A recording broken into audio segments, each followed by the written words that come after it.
C'est un livre de guerre?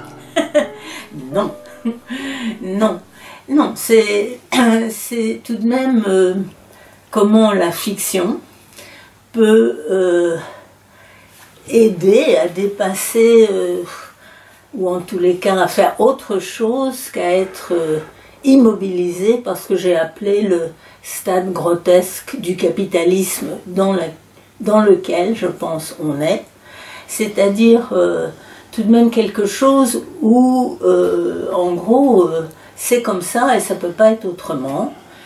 Et même si ça apparaît tout à fait grotesque, en effet, comme quelque chose où les rapports sont, bon, par rapport à la langue, pas dans la vérité, mais dans autre chose, du semblant, quelque chose comme ça, et où tout de même il y a, je pense, un rapport à la violence, à l'autorité, et même à la terreur parfois.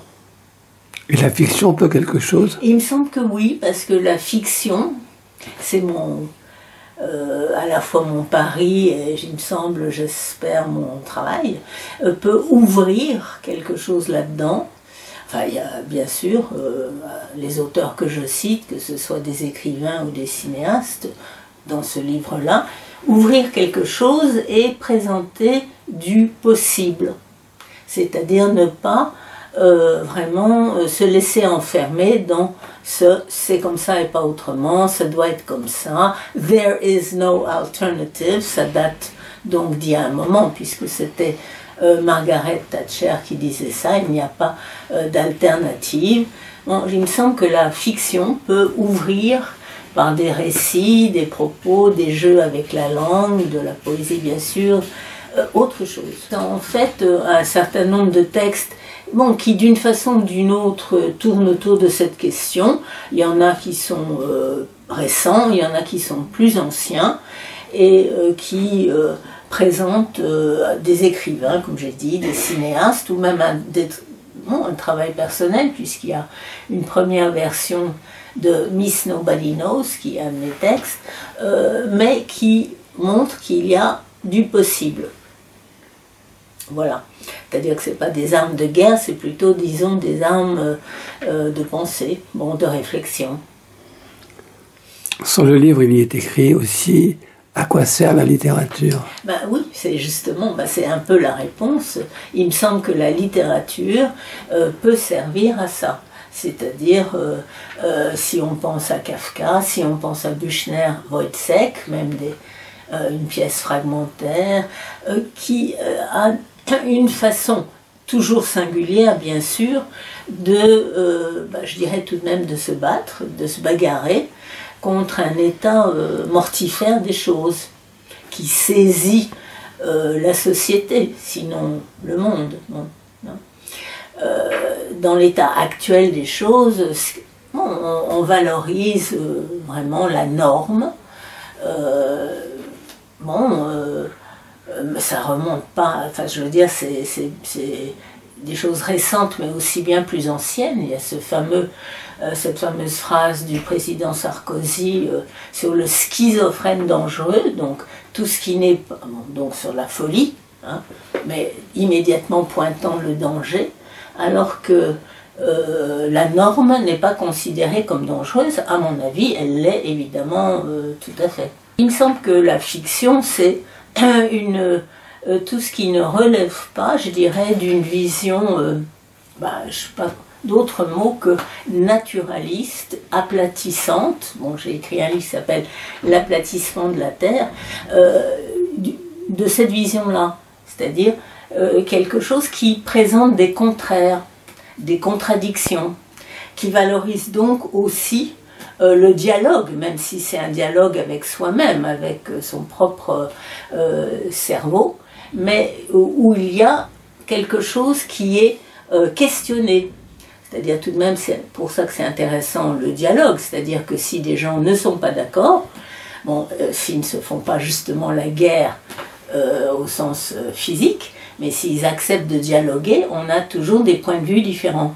Et ça tout de même, il me semble que c'est ce qu'on trouve dans toute la littérature, absolument, y compris la poésie. Les outils, j'avais d'ailleurs appelé bon, ce livre d'essai, le premier que j'ai fait, donc les outils, c'était encore au fond une façon de parler des armes, des moyens, des instruments pour penser.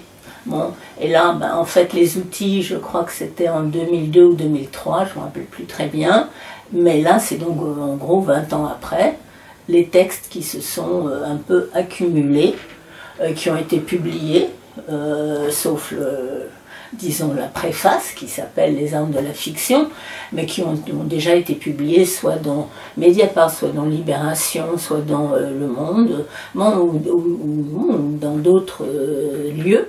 Mais il me semble qu'en les rassemblant, disons que le propos est plus clair.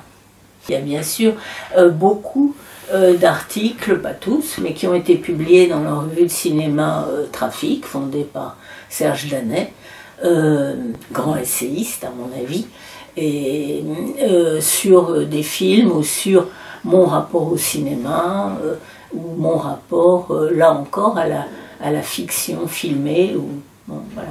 Il y a des textes, il y a un texte qui a été publié, mais en anglais,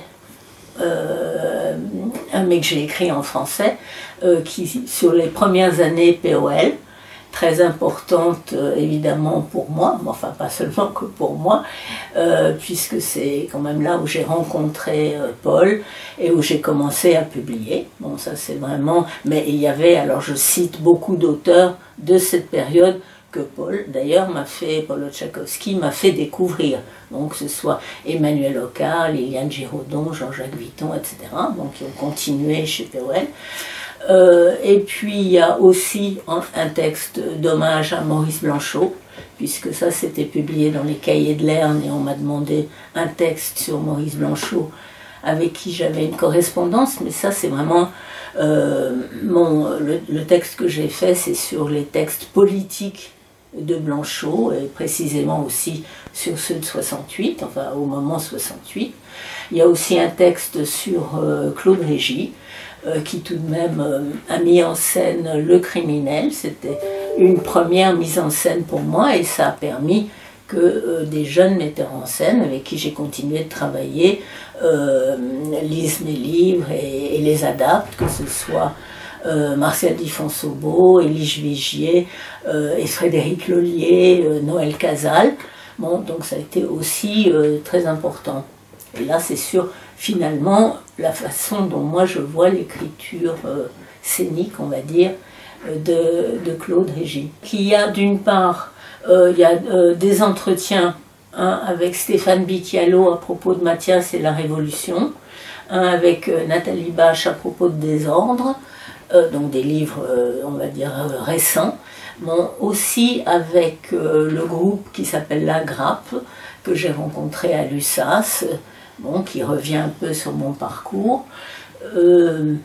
Et oui, il y a aussi des textes, en effet, tu dis sous forme plus poétique, comme Une femme sort du cinéma, bon, qui était d'ailleurs publié dans la revue Trafic, mais qui est c'était un texte juste après le Covid, bon, et où quand même se posait la question d'aller au cinéma, mais ça rassemble beaucoup de choses que j'ai pu penser, élaborer sur le cinéma, la fiction, etc., à propos de films.